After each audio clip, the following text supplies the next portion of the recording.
Shalom सर्वांना. आज 1 April पवित्र बुधवार. या दिवसाला कारस्थानाचा बुधवार असेही म्हणतात.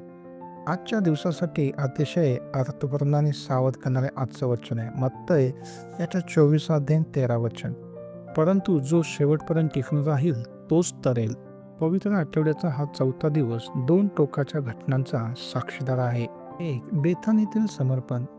मरियाने आपले अत्यंत मौल्यवान जटामांसीचे अत्तर येशूच्या चरणाजवळ ओतून त्याचे गौरव केले. तिने आपले सर्वस्व येशूला दिले. 2. यहुदाचा विश्वासघात. दुसरीकडे येशूचा शिष्य यहुदा इस्करियत हा मुख्य याजकाकडे गेला आणि त्याने 30 चांदीच्या मोहरासाठी येशूला शत्रूच्या हवाली करण्याचे कारस्थान रचले. या घटनेचा आपल्यासाठी आज काय अर्थ आहे? 1. निष्ठेची परीक्षा. एका बाजूला अत्तर ओतून प्रेम व्यक्त करणारी स्त्री आणि दुसऱ्या बाजूला पैशासाठी गुरुचा विश्वासघात करणारा शिष्य. आपण स्वतःला विचारावे, आपण येशूवर प्रेम करतो की आपल्या स्वार्थासाठी त्याचा वापर करतो? 2. शेवटपर्यंत टिकणे. येशूने आजच्याच दिवशी त्याच्या शिष्यांना भविष्यातील छळाविषयी आणि संकटाविषयी सावध केले होते.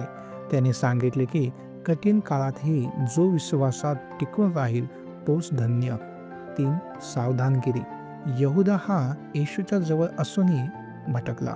हे आपल्याला शिकवते की आपण देवाच्या कितीही जवळ असलो तरी सैतानाच्या मोहापासून नेहमी सावध असले पाहिजे. परमेश्वर या वचनाने तुम्हाला आशीर्वादित करो. आमेन.